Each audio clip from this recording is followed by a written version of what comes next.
नाम नरेंद्र काम सरेंडर। ये आप लोगों ने निकाला है, कमाल का नारा है। इसको मैं चलाऊंगा, पार्लियामेंट में भाषण में बोलूंगा। ಪ್ರೀತಿಯ ವೀಕ್ಷಕರೇ, ನಿಮ್ಮೆಲ್ರಿಗೂ ತ್ರಿವರ್ಣ ನ್ಯೂಸ್ಗೆ ಸ್ವಾಗತ. ನಾನು ಕೆಜೆ ಹಳ್ಳಿ ಸುರೇಶ್. ಪ್ರಿಯ ವೀಕ್ಷಕರೇ, ರಾಹುಲ್ ಗಾಂಧಿ ಅವರು ಈ ದೇಶದ ಪ್ರಧಾನಿ ನರೇಂದ್ರ ಮೋದಿ ಅವರನ್ನ ನಾಮ್ ನರೇಂದರ್ ಕಾಮ್ ಸರೆಂಡರ್ ಅನ್ನೋ ರೀತಿಯಲ್ಲಿ ಟೀಕೆ ಮಾಡಿದ್ದಾರೆ. ರಚನಾತ್ಮಕವಾಗಿ ಸಂಸತ್ನ ವಿರೋಧ ಪಕ್ಷದ ನಾಯಕ ರಾಹುಲ್ ಗಾಂಧಿ ಅವರು ಈ ದೇಶದ ಪ್ರಧಾನಿಯವ್ರನ್ನ ಟೀಕೆ ಮಾಡಿದ್ದಾರೆ. ಬಹುಶಃ ಆ ಹೆಸರು ತುಂಬಾ ಅನ್ವಯ ಆಗುತ್ತೆ ನರೇಂದ್ರ ಮೋದಿ ಅವರು. ನಾಮ್ ನರೇಂದರ್ ಕಾಮ್ ಸರೆಂಡರ್.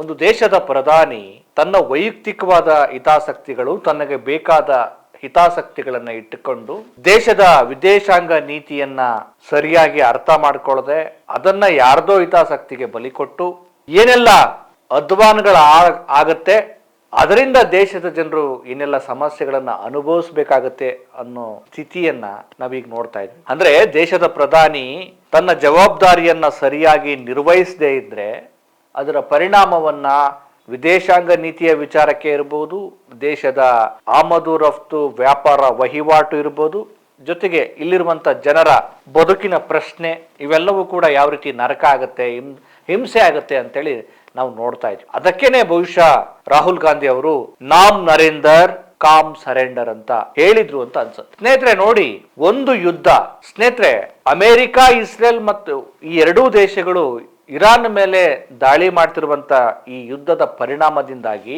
ಜಗತ್ತಿನ ಬೇರೆ ಬೇರೆ ದೇಶಗಳು ಯಾವ ರೀತಿ ತತ್ತರಿಸಿ ಹೋಗಿವೆ ಅನ್ನೋದನ್ನ ನಾವು ನೋಡ್ತಾ ಇದ್ದೀವಿ, ಜೊತೆಗೆ ಅನುಭವಿಸ್ತಾ ಇದ್ದೀವಿ. ಈ ಯುದ್ಧದ ಕಾರಣದಿಂದಾಗಿ ಅದರಲ್ಲೂ ಭಾರತದ ಮನೆ ಮನೆಯಲ್ಲೂ ಕೂಡ ಅದರ ಬಿಸಿ ತಟ್ಟುತ್ತಾ ಇದೆ. ಕ್ರೂಡ್ ಆಯಿಲ್ ಸೇರಿದಂತೆ LPG ಸಿಲಿಂಡರ್ನ ಅಭಾವದಿಂದಾಗಿ ಜನ ಪರಿತಪಿಸ್ತಾ ಇದ್ದಾರೆ.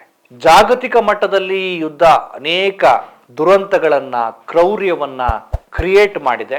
ಆದ್ರೆ ನೋಡಿ ಸ್ನೇಹಿತರೆ, ಈ ಸಂದರ್ಭದಲ್ಲಿ ನಮ್ಮ ದೇಶದ ಪ್ರಧಾನಿಯವರು ಸರಿಯಾದ ನಿಲುವನ್ನ ತೆಗೆದುಕೊಂಡಿದ್ರೆ, ಮುಂದೆ ತೆಗೆದುಕೊಂಡ್ರೆ ಒಂದಷ್ಟು ಅನಾಹುತಗಳಿಂದ, ಅಪಾಯಗಳಿಂದ ನಾವು ಬಚಾವಾಗುವ ಸಾಧ್ಯತೆಗಳಿವೆ. ಪ್ರೀತಿಯ ವೀಕ್ಷಕರೇ, ಈ ಯುದ್ಧ ಶುರುವಾಯ್ತಲ್ಲ, ಏನು ಅಮೆರಿಕದ ಒಂದು ಯುದ್ಧ ದಾಹ, ಇಸ್ರೇಲ್ನ ತನ್ನ ಸಾಮ್ರಾಜ್ಯವನ್ನ ವಿಸ್ತರಣೆ ಮಾಡ್ಕೋಬೇಕು, ಜೊತೆಗೆ ಹೇಗಾದ್ರೂ ಮಾಡಿ ಈ ತೈಲ ನಿಕ್ಷೇಪಗಳನ್ನ ವಶಪಡಿಸ್ಕೊಳ್ಬೇಕು, ಜೊತೆಗೆ ಇಸ್ರೇಲ್ನ ಈ ರಕ್ತದ ದಾಹ, ಈ ಕಾರಣದಿಂದಾಗಿ ಯುದ್ಧ ನಡೀತಾ ಇದೆ. ಯಾವಾಗ ಈ ಯುದ್ಧದ ಭೀಕರತೆ ಹೆಚ್ಚಾಗತ್ತೆ ಆಗ ಈ ಕೊಲ್ಲಿ ರಾಷ್ಟ್ರಗಳು ಏನ್ ಮಾಡ್ತವೆ, ಇತ್ತೀಚೆಗೆ ರಷ್ಯಾದ ವಿದೇಶಾಂಗ ಸಚಿವರನ್ನ ಭೇಟಿ ಮಾಡಿದ್ದಾರೆ.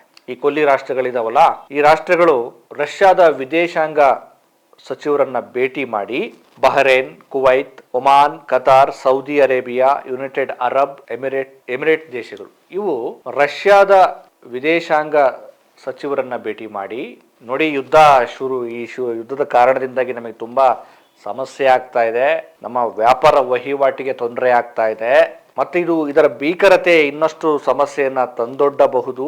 ಹಾಗಾಗಿ ನೀವು ಮಧ್ಯಸ್ಥಿಕೆಯನ್ನ ವಹಿಸಿ, ಈ ಏನು ರಷ್ಯಾದ ಅಧ್ಯಕ್ಷ ವ್ಲಾಡಿಮಿರ್ ಪುಟಿನ್ ಅವರು ಈ ಯುದ್ಧದಲ್ಲಿ ಮಧ್ಯಸ್ಥಿಕೆಯನ್ನ ವಹಿಸಿ ಯುದ್ಧವನ್ನ ನಿಲ್ಲಿಸಿ ಅಂತೇಳಿ ಕೇಳ್ಕೊಂಡಿದ್ದಾರೆ.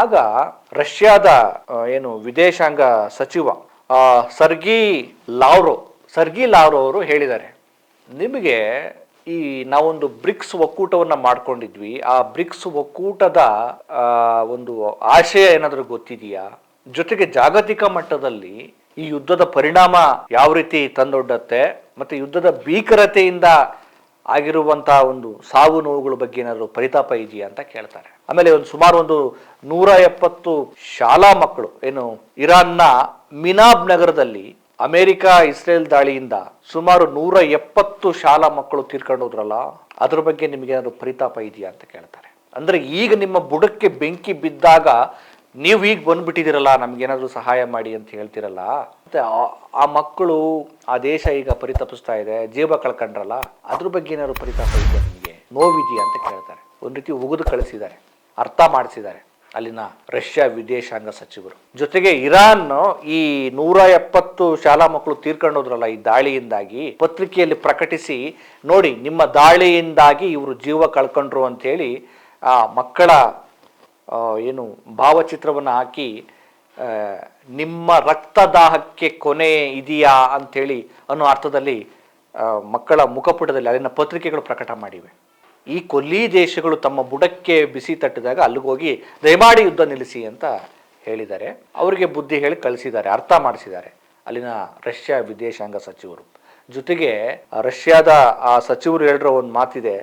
ವಿದೇಶಾಂಗ ಸಚಿವರು ಸರ್ಗಿ ಲಾವ್ರೋ ಅವರು ಹೇಳಿದ್ದಾರೆ, ಭಾರತದ ಅಂತಾರಾಷ್ಟ್ರೀಯ ಮಟ್ಟದಲ್ಲಿ ಭಾರತದ ವಿದೇಶಾಂಗ ನೀತಿ ಬದಲಾಗಿ ಹೋಗಿದೆ. ಈ ಬ್ರಿಕ್ಸ್ ಒಕ್ಕೂಟದಲ್ಲಿ ಇರಾನು ಕೂಡ ಇದೆ, ಭಾರತ ಕೂಡ ಇದೆ, UAE ದೇಶಗಳು ಇದಾವೆ. ಇವರು ನರೇಂದ್ರ ಮೋದಿ ಅವರು ಇಸ್ರೇಲ್ಗೆ ಹೋಗ್ಬಿಟ್ಟು ಯುದ್ಧ ನಡೆಯೋದಕ್ಕಿಂತ ಮುಂಚೆ ಒಂದಷ್ಟು ಗಂಟೆಗಳ ಅವರು ಭಾರತಕ್ಕೆ ಬಂದ್ಮೇಲೆ ಯುದ್ಧ ಶುರುವಾಗುತ್ತೆ. ಇಸ್ರೇಲ್ಗೆ ಹೋಗಿ ಬಹುಶಃ ಅವ್ರಿಗೆ ಇದ್ರ ಬಗ್ಗೆ ಪ್ರಸ್ತಾಪ ಆಗಿರುತ್ತೆ. ಯಾವುದು ಇಸ್ರೇಲು ಇರಾನ್ ಮೇಲೆ ಯುದ್ಧ ಮಾಡುವ ಸಂದರ್ಭಗಳು ವಿಚಾರಗಳು ಗೊತ್ತಾಗೇ ಆಗಿರ್ತವೆ, ಚರ್ಚೆ ಮಾಡಿರ್ತಾರೆ. ಅಲ್ಲೋಗಿ ತಪ್ಕೊಂಡು ಬಂದ್ರಲ್ಲ.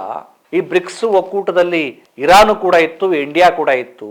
ಈ ಯುದ್ಧ ಆದ್ರೆ ಅಥವಾ ಯುದ್ಧದ ಮುನ್ಸೂಚನೆ ಗೊತ್ತಾದಾಗ ಬೇಡ ಮಾಡಬೇಡಿ, ಈ ಒಕ್ಕೂಟದಲ್ಲಿ ನಾವು ಇದ್ದೀವಿ ಅವರು ಇದ್ದಾರೆ, ಈ ಯುದ್ಧ ಆದ್ರೆ ನಮಗೆ ತೊಂದರೆ ಆಗತ್ತೆ, ಬಿಸಿ ಮುಟ್ಟತ್ತೆ, ನಮಗೆ ಏನು ಆಯಿಲ್ ಸರಬರಾಜು ನಾವು ತರಿಸ್ಕೊಳ್ಳೋ ವಿಚಾರದಲ್ಲಿ ತುಂಬಾ ಡಿಪೆಂಡ್ ಆಗಿದ್ದೇವೆ, ನಮಗೆ ಕಡಿಮೆ ರೇಟಲ್ಲಿ ಅವ್ರು ಕೊಡ್ತಾ ಇದ್ದಾರೆ, ನಿಮ್ಮ ಹಿತಾಸಕ್ತಿ ಬೇರೆ ಇರಬಹುದು, ಆದ್ರೆ ನನ್ನ ದೇಶಕ್ಕೆ, ನನ್ನ ಜನರಿಗೆ, ನನ್ನ ದೇಶದ ಮನೆಗಳಿಗೆ ಈಗ ಬೆಂಕಿ ಬಿದ್ದಿದೆ, ಬಿಸಿ ಮುಟ್ಬಿಟ್ಟು LPG ಕಾರಣಕ್ಕಾಗಿ ಬಿಸಿ ಮುಟ್ಟುತ್ತೆ ಮುಂದೆ ಅನ್ನೋ ಅರಿವಿದ್ರೆ ಅವತ್ತು ಹೇಳಬಹುದಿತ್ತು ಯುದ್ಧ ಅಗತ್ಯ ಇಲ್ಲ, ಮಾಡಬೇಡಿ ಅಂತ. ಅವ್ರು ಯಾರೋ ಒಬ್ರು UAE ಒಬ್ರು ರಾಯಭಾರಿ, ಹುಸೇನ್ ಅನ್ನೋ ರಾಯಭಾರಿ ಒಂದು ಮಾತು ಹೇಳ್ಬಿಟ್ಟಿದ್ದಾರೆ.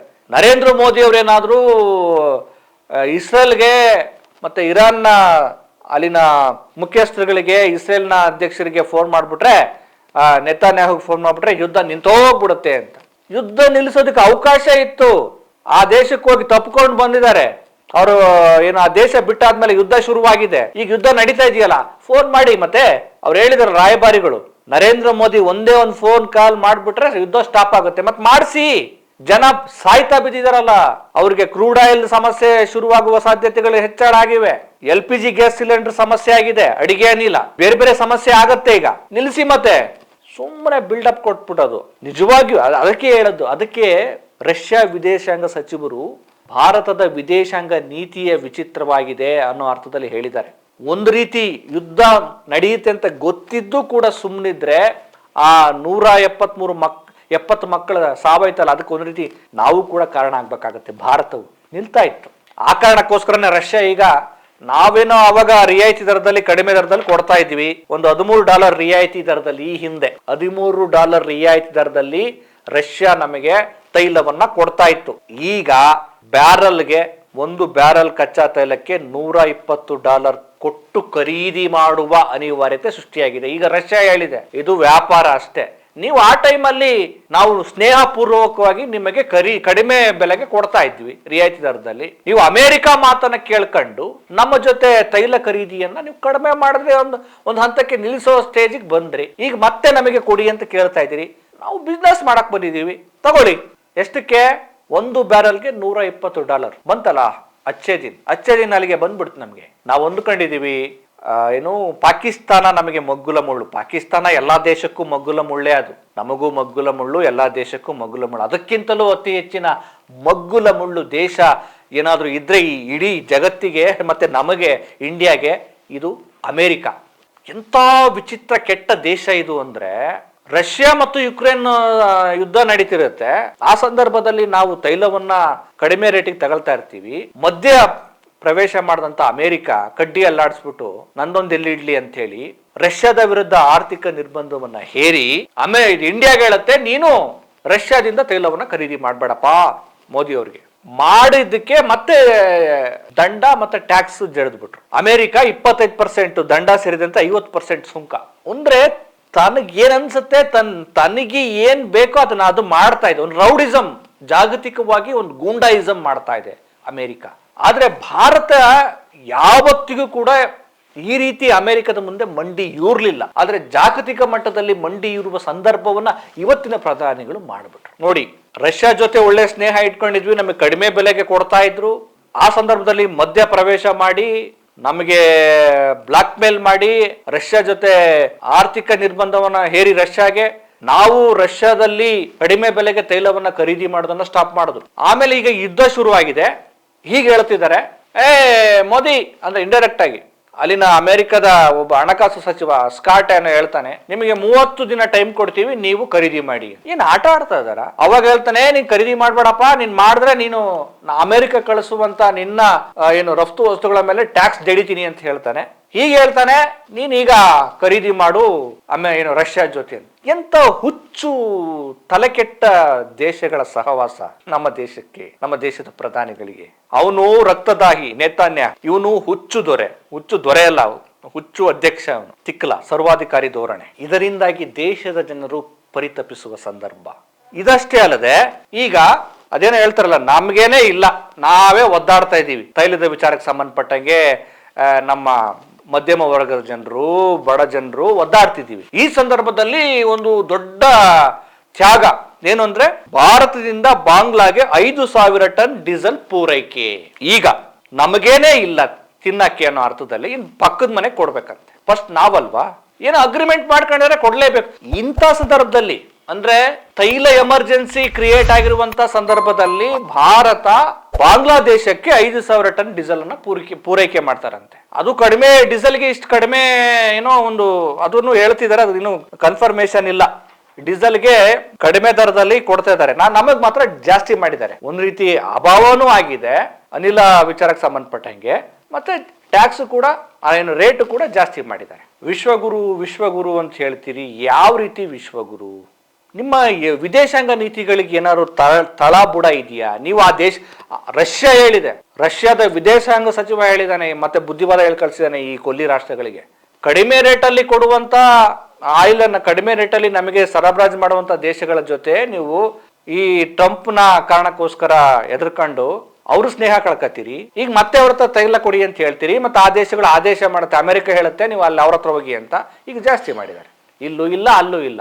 ಇರಾನ್ ಒಂದು 80% ನಾವು ಅವ್ರ ಮೇಲೆ ಡಿಪೆಂಡ್ ಆಗಿದ್ದೀವಿ. ಸಂದಿಗ್ಧ ಪರಿಸ್ಥಿತಿಲಿ ಆ ದೇಶಕ್ಕೆ ಒಂದು ನೈತಿಕವಾಗಿ ಸಪೋರ್ಟ್ ಮಾಡುವಂತ ಕೆಲಸವನ್ನ ನಾವು ಮಾಡಲೇ ಇಲ್ಲ. ಈಗ ಇರಾನ್ ನ ಆರ್ಮುಜ್ ಜಲಸಂಧಿ ಮುಚ್ಚೋಗಿದೆ, ಅಲ್ಲಿ ಕತೆ ಮುಗೀತು. ಅದಕ್ಕೆ ರಾಹುಲ್ ಗಾಂಧಿ ಅವರು ಹೇಳಿದ್ದು, ನಾಮ್ ನರೇಂದರ್ ಕಾಮ್ ಸರೆಂಡರ್ ಅಂತ. नाम नरेंद्र काम सरेंडर, ये आप लोगों ने निकाला है, कमाल का नारा है। इसको मैं चलाऊंगा, पार्लियामेंट में भाषण में बोलूंगा, कहूंगा कि हमारी महिलाओं ने कहा है नाम नरेंद्र काम सरेंडर. ಏನ್ ಮೋದಿ ಅವ್ರನ್ನ ಪದೇ ಪದೇ ಟೀಕೆ ಮಾಡ್ಬೇಕು ಅನ್ನೋರು ಅಷ್ಟೇ ಅಲ್ಲ ನಮ್ ಕೆಲಸ. ಆದ್ರೆ ದೇಶದ ಜವಾಬ್ದಾರಿ ಸ್ಥಾನದಲ್ಲಿರುವಂತ ಒಬ್ಬ ವ್ಯಕ್ತಿ ತೆಗೆದುಕೊಳ್ಳುವಂತ ನಿರ್ಧಾರಗಳು ಅಂತಾರಾಷ್ಟ್ರೀಯ ಮಟ್ಟದಲ್ಲಿ ದೇಶವನ್ನ ಯಾವ ರೀತಿ ಪ್ರತಿಬಿಂಬಿಸುತ್ತವೆ, ಮತ್ತೆ ತಾವು ತೆಗೆದುಕೊಳ್ಳುವ ವಿದೇಶಾಂಗ ನೀತಿಗಳು ಇಡೀ ದೇಶದ ಜನರಿಗೆ ಯಾವ ರೀತಿ ಪರಿಣಾಮವನ್ನು ಉಂಟು ಮಾಡ್ತವೆ, ಜೊತೆಗೆ ನಮ್ಮ ಈ ವ್ಯಾಪಾರ ವಹಿವಾಟು ಆಮದು ಮತ್ತು ರಫ್ತುಗಳಿಗೆ ಯಾವ ರೀತಿ ತೊಂದರೆ ಆಗತ್ತೆ, ಒಂದು ಶಾಂತಿಯುತ ರಾಷ್ಟ್ರವಾಗಿ, ಯುದ್ಧವನ್ನ ಬಯಸದ ರಾಷ್ಟ್ರವಾಗಿ ಜಗತ್ತಲ್ಲಿ ನಡೀತಿರುವಂತಹ ಕ್ರೌರ್ಯಗಳನ್ನ ನಮ್ಮ ದೇಶ ಯಾವ ರೀತಿ ಖಂಡನೆ ಮಾಡಬೇಕಾಗತ್ತೆ ಅನ್ನೋ ವಿಚಾರದಲ್ಲಿ ಒಂದು ಸ್ವಪ್ರಜ್ಞೆ ಅಂದ್ರೆ ಒಂದು ವಿವೇಕ ಇಟ್ಟುಕೊಳ್ತಾ ಇದ್ರೆ ಏನೆಲ್ಲ ಅಧ್ವಾನಗಳಾಗ್ತವೆ, ಅವಾಂತರಗಳಾಗ್ತವೆ, ಜಾಗತಿಕ ಮಟ್ಟದಲ್ಲಿ ಭಾರತವನ್ನ ಬೇರೆ ದೇಶಗಳು ಹೆಂಗೆ ನೋಡ್ಕೊಳ್ತವೆ, ನಾವು ಯಾವ ರೀತಿ ಅವಕಾಶವಾದಿಗಳಾಗ್ತೇವೆ, ಯಾವ ರೀತಿ ನಾವು ಪಾಪ ಪ್ರಜ್ಞೆ, ಅವ್ರು ಮಾಡಿದ ಪಾಪದಲ್ಲಿ ನಾವು ಕೂಡ ಭಾಗಿಯಾಗ್ತೇವೆ ಅನ್ನೋದಕ್ಕೆ ಈ ಒಂದು ಸಂದರ್ಭ ಒಂದು ರೀತಿ ಮೂಡ್ ಬಂದಿದೆ. ಇದನ್ನ ಈ ದೇಶದ ಭಾರತೀಯರಾದ ನಾವು ಖಂಡಿಸಬೇಕಾಗಿದೆ, ಹೇಳಬೇಕಾಗಿದೆ, ಪ್ರಶ್ನೆ ಮಾಡಲೇಬೇಕಾಗಿದೆ, ಅರ್ಥೈಸಬೇಕಾಗಿದೆ, ಮತ್ತೆ ಅರ್ಥ ಮಾಡ್ಕೊಳ್ಬೇಕಾಗಿದೆ. ಅವ್ರಿಗೆ ಅರ್ಥ ಆಗಲ್ಲ, ಅವ್ರು ಮಾಡಿದ್ದೆ ಅವ್ರಿಗೆ ಆಟ ಆಗಿದೆ, ಆದ್ರೆ ನಮಗಾದ್ರೂ ಅರ್ಥ ಆಗ್ಬೇಕಾಗಿದೆ. ಭಾರತವನ್ನ ಯಾವ್ಯಾವ ಲೆವೆಲ್ಗೆ ಇವರು ಕುಗ್ಗಿಸ್ತಾ ಇದ್ದಾರೆ, ಜಾಗತಿಕವಾಗಿ ಭಾರತವನ್ನ ಬೆತ್ತಲು ಮಾಡಕ್ ಹೊರಟಿದ್ದಾರೆ. ಭಾರತ ನಿಜದ ವಿಶ್ವಗುರು ಯಾರು ಅಂದ್ರೆ ಇವರಲ್ಲ. ಭಾರತ ತನ್ನದೇ ಆದ ವಿದೇಶಾಂಗ ನೀತಿಗಳಿಂದ, ತನ್ನದೇ ಆದ ಸೌಹಾರ್ದ ಕಾರಣಗಳಿಂದ, ತನ್ನದೇ ಆದ ಸ್ನೇಹದ ಕಾರಣದಿಂದ ವಿಶ್ವಗುರು ಆಗೋಗಿದೆ, ಆಗಿತ್ತು. ಆದ್ರೆ ಈಗ ಅದರ ಮರ್ಯಾದೆಯನ್ನು ಕಳಿತಿದ್ದಾರೆ ಇವರು ಅಂತಾರಾಷ್ಟ್ರೀಯ ಮಟ್ಟದಲ್ಲಿ. ಈ ಯುದ್ಧ ಕೋರ ದೇಶಗಳ ಜೊತೆ ಸಂಬಂಧಗಳನ್ನ ಮಾಡಿಕೊಂಡು ಇವ್ರಿವ್ರು ಯಾವ್ಯಾವ ವೀಕ್ನೆಸ್ಗಳು ಏನೋ ಗೊತ್ತಿಲ್ಲ, ಆ ನೇತನ್ಯಾಹು ಅನ್ನುವಂತ ಕ್ರಿಮಿನಲ್ ವಾರವನ್ನು ಪಟ್ಟ ಪಡೆದವರ ಜೊತೆ ಆಲಿಂಗನವನ್ನ ಮಾಡಿಕೊಂಡು ದೇಶದ ಜನರನ್ನ ಬಲಿ ಕೊಡಕ್ಕೆ ಹೊರಟಿದ್ದಾರೆ. ಇವನ್ನೆಲ್ಲ ಸೂಕ್ಷ್ಮವಾಗಿ ಅಧ್ಯಯನ ಮಾಡಿದಾಗ ನಮ್ಗೆ ಅರ್ಥ ಆಗತ್ತಿಲ್ಲ. ಅಂದರೆ ಸುಮ್ಮನೆ ಇವರೇನೋ ಟೀಕೆ ಮಾಡ್ತಾರೆ ಅಂತ ಅಂದ್ಕೋಬೋದು. ಅದಕ್ಕೆ ನಾವು ನಮಗೆ ವಿವೇಕ ಬರದ ಹೊರತು ಇವೆಲ್ಲ ಅರ್ಥ ಆಗಲ್ಲ. ಸ್ನೇಹಿತರೆ, ನಾವು ಯಾವ ಮಟ್ಟಕ್ಕೆ ಕುಸಿದೋಗ್ತೀವೋ ಗೊತ್ತಿಲ್ಲ, ಆದರೆ ಇದನ್ನು ದೇಶದ ಜನರು ಎಚ್ಚೆತ್ತುಕೊಂಡು ಕೊನೆ ಪಕ್ಷ ಸದನದಲ್ಲಾದರೂ ಪ್ರಶ್ನೆಗಳನ್ನ ಮಾಡಬೇಕಾಗಿದೆ. ಸಂಸದರು ಮತ್ತು ಪತ್ರಕರ್ತರು, ಗೋಧಿ ಮೀಡಿಯಾಗಳ ನಡುವೆ ಒಂದಷ್ಟು ಪ್ರಜ್ಞಾವಂತ ಪತ್ರಕರ್ತರು ಇದನ್ನು ಹೆಚ್ಚು ಮಾತಾಡಬೇಕಾಗಿದೆ. ನೋಡೋಣ ಮುಂದೆ ಯಾವ್ಯಾವ ಸ್ವರೂಪವನ್ನು ಇವೆಲ್ಲ ಪಡ್ಕೊಳ್ಬಹುದು. ಈ ವಿಚಾರವಾಗಿ ಭಾರತ ಮತ್ತೆ ನಿಲ್ಲಬೇಕಾಗಿದೆ. ಮೋದಿ ಅವ್ರಿಗೆ ಇದೆಲ್ಲ ಅರ್ಥ ಆಗ್ಬೇಕಾಗಿದೆ. ಅರ್ಥ ಆಗುತ್ತೋ ಇಲ್ಲ ಗೊತ್ತಿಲ್ಲ, ನಾವು ಅರ್ಥ ಮಾಡಿಸ್ಬೇಕು. ಸ್ನೇಹಿತರೆ, ಮತ್ತೊಂದು ವಿಚಾರದ ಜೊತೆ ನಿಮ್ಮನ್ನು ಭೇಟಿ ಮಾಡ್ತೇನೆ. ನಮಸ್ಕಾರ.